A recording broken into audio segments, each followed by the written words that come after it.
Fevraldan aprelə qədər Ukrayna yönlü Şamanbat döyüşçüləri Sumu cəbhəsində Rusiya yönlü Axmat bölməsinin kadrovçularına qarşı 104-cü Horun ərazi müdafiə briqadası və müdafiə kəşfiyyatının agent əməliyyatları bölməsi ilə birlikdə mürəkkəb əməliyyat həyata keçiriblər. Şamanbat müstəqil Çeçenistan uğrunda döyüşən Çeçen İçkeriya Respublikasından olan döyüşçülərdən ibarətdir. Kadrovçular isə Moskvanın dəstəklədiyi Çeçenistan lideri Ramzan Kadyrov ilə əlaqəli və Kremlin maraqlarına xidmət edən Çeçen qüvvələridir. Ukrayna qüvvələri Çeçen xüsusi təyinatlılarının yenidən yerləşdirilməsini qətliama çevirdi. Rusiyanın sərhəd vasitəsilə yeni hücum başlatmaq planları öz adamlarından birinin onları satmasından sonra ən böyük məğlubiyyətə uğradı. Ukraynanın şimal sərhədi boyunca Rusiya qüvvələri ilin əvvəlindən etibarən, xüsusilə Sumu bölgəsində təzyiqi davamlı şəkildə artırırdı, RFUNES bildirir.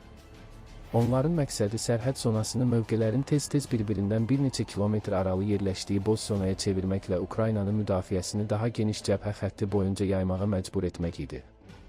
Bunun vasitəsilə Rusiya Ukraynanın ehtiyat qüvvələrini bağlamağı və Donetsk və Zaporojye kimi daha kritik cəbhələrdə müdafiəni zəiflətməyi hədəfləyirdi.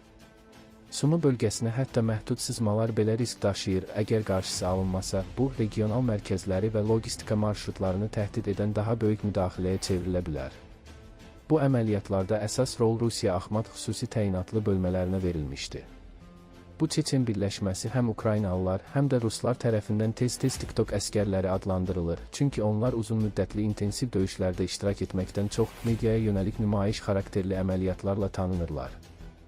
Bu imicə baxmayaraq, onların yerləşdirilməsi yenə də real təhlükə yaradırdı və bu halda Ukrayna kəşfiyyatı təxminən 200 nəfərlik Axmat bölməsinin Sumu bölgəsində 15-ə qədər yaşayış məntəqəsini ələ keçirmək üçün koordinasiyalı plan hazırladığını müəyyən etmişdi. Bu isə Ukraynanı vəziyyəti nəzarətdə saxlamaq üçün əhəmiyyətli qüvvələr və dron operatorları yönləndirməyə məcbur edəcəkdi, RFUNES qeyd edir. Dinlənilmiş qeydlər təkcə sərhəddə planlaşdırılan əməliyyatların təfərrüatlarını deyil, həm də ciddi daxili zəiflikləri üzə çıxardı.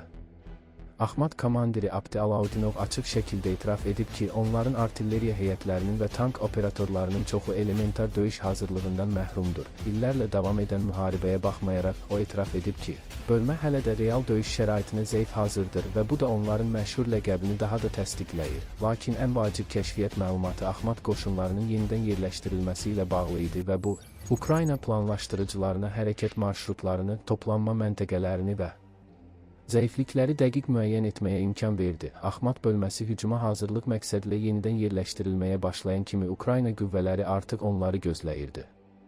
Bundan sonra baş verənlər hərəkətdə olan Çeçen qüvvələrinin sistemli şəkildə məhv edilməsi oldu. Ukrayna hərbi kəşfiyyatı tərəfindən koordinasiya olunan əməliyyat zamanı Ukrayna qüvvələri düşmənə hərəkət və toplanma mərhələlərində dəfələrlə zərbələr endirdilər. Maraqlı ironiyalardan biri də o idi ki, Ukraynalılar zərbələrdə Şamanbat xüsusi əməliyyat bölməsindən istifadə etdilər. Bu bölmənin tərkibində Ukrayna uğrunda döyüşən anti-Kadyrov Çeçen əskərləri də var idi. Onlarla döyüşçü daşıyan avtomobil kolonları FPV dronları ilə vuruldu və yerindəcə məhv edildi, RFUNES bildirir. Artilleriya yolda olan, dağılışmağa və ya sığınmağa imkan tapmayan Çeçen qruplarını hədəfə aldı. Toplanma məntəqələri, texnika anbarları, yanacaq depoları və rabitə sistemləri sistemli şəkildə məhv edildi. Rusiyanın yenidən yerləşdirmə əməliyyatları boyunca Axmat bölməsi ağır itkilər verdi. Azı 41 nəfər öldürüldü, 87 nəfər yaralandı və 100-dən çox əskər itkin düşdü. Bundan əlavə, 160-dan çox Rusiya texnikası və xeyli miqdarda avadanlıq məhv edildi və ya zədələndi. Bu itkilərin miqyası tam miqyaslı işğal başlayandan bəri Axmat qüvvələrinə vurulan ən ağır zərbə oldu. Eyni zamanda, bu hadisə hərəkətlilik və sürpriz faktoruna güvənən bölmələrin planları əvvəlcədən ifşa olunduqda nə qədər həssas olduqlarını ortaya qoydu. Psixoloji təsir də eyni dərəcədə əhəmiyyətli idi.